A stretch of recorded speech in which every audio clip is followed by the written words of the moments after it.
ब्रेकनंतर बुलेटिनमध्ये आपल्या सगळ्यांचं पुन्हा एकदा स्वागत। नवी दिल्लीला जाऊया। दिल्लीमध्ये भाजपच्या मुख्यालयामध्ये पंतप्रधान नरेंद्र मोदी यांचा ताफा आता दाखल होतो आहे। ऐतिहासिक विजय भाजपनं दिल्लीमध्ये मिळवलेला आहे। 48 जागांवर हा विजय मिळालेला आहे आणि त्यानंतर आता थोड्याच वेळात नरेंद्र मोदी हे आता कार्यकर्त्यांना संबोधित करणार आहेत। तत्पूर्वी पंतप्रधान नरेंद्र मोदी यांचं आता जल्लोषात स्वागत करण्यात येत आहे। जवळपास 27 वर्षांनंतर दिल्लीची सत्ता भाजपनं काबीज केलेली आहे आणि त्यानंतर आता 27 वर्षांनंतर दिल्लीमध्ये भाजपचा मुख्यमंत्री बसणार आहे। अर्थात मुख्यमंत्री पदाचा चेहरा कोण याची देखील बैठक ही पार पडणार आहे।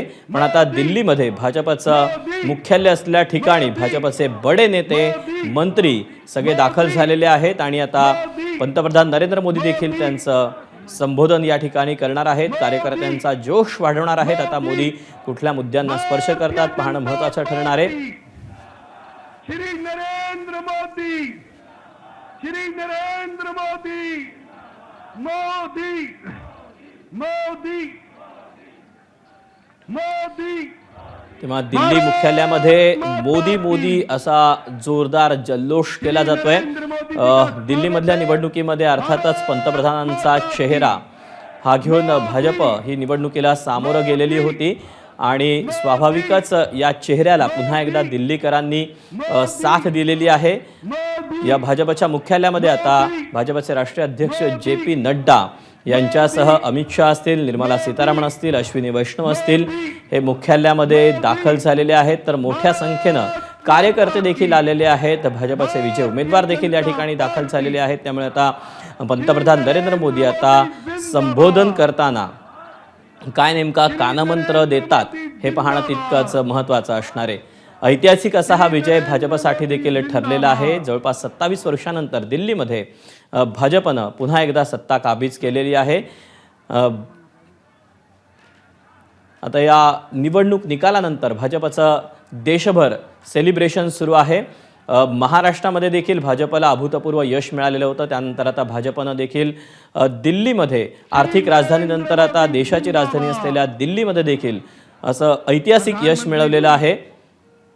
पंतप्रधान नरेंद्र मोदींच्या नेतृत्वाखाली ही निवडणूक लढली गेली। आम आदमी पार्टीचा सुपडा साफ करण्यात आलेला आहे आणि भाजपनं जोरदार मुसंडी मारत 48 जागा दिल्लीमध्ये मिळवलेल्या आहेत। त्यानंतर आता हे जल्लोष भाजपच्या या मुख्यालयामध्ये पाहायला मिळतोय। देशभरामध्ये देखील भाजपच्या कार्यालयाच्या समोर कार्यकर्ते जमलेले होते, फटाके फोडण्यात आलेले होते, पेढे वाटप करण्यात आलेलं होतं आणि त्यानंतर आता दिल्लीच्या मुख्यालयामध्ये देखील पंतप्रधान नरेंद्र मोदी हे आता पोहोचलेले आहेत। तर थोड्याच वेळामध्ये आता ते कार्यकर्त्यांना देखील संबोधित करणार आहेत।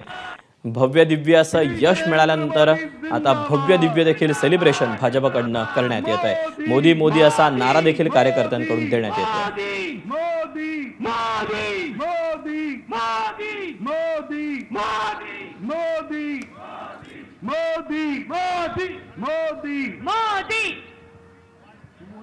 मोदी जी को जय श्री राम, श्री मोदी जी को जय श्री राम।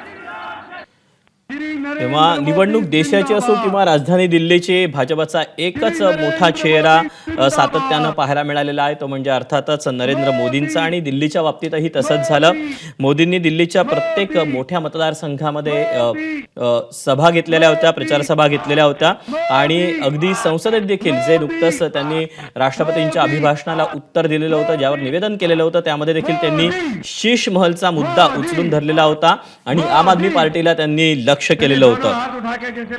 अर्थातच गेल्या काही काळामध्ये दिल्लीचं जे आम आदमी पार्टीचं सरकार होतं आणि नायब राज्यपाल असतील यांच्यातला जो संघर्ष होता तो देखील सातत्यानं तिथे चर्चेचा विषय ठरलेला होता। हा देखील मुद्दा कुठेतरी प्रचार सभेच्या दरम्यान सातत्यानं जाणवलेला होता आणि आता अर्थात निवडणूक पार पडलेली आहे। घवघवीत यश भाजपला मिळालेलं आहे आणि त्यानंतर आता दिल्लीच्या या मुख्यालयामध्ये भाजपचं सेलिब्रेशन सुरू आहे। माननीय गृह मंत्री जी आपको लेकर हमारे बीच में आ गए हैं। जोरदार करतल ध्वनि से आप सबने उनका अभिनंदन करना है। बदल दिया है दिल्ली दिल से, बदल दिया है दिल्ली दिल से, बदल दिया है दिल्ली दिल से। दिल्ली को खुशहाल करेंगे,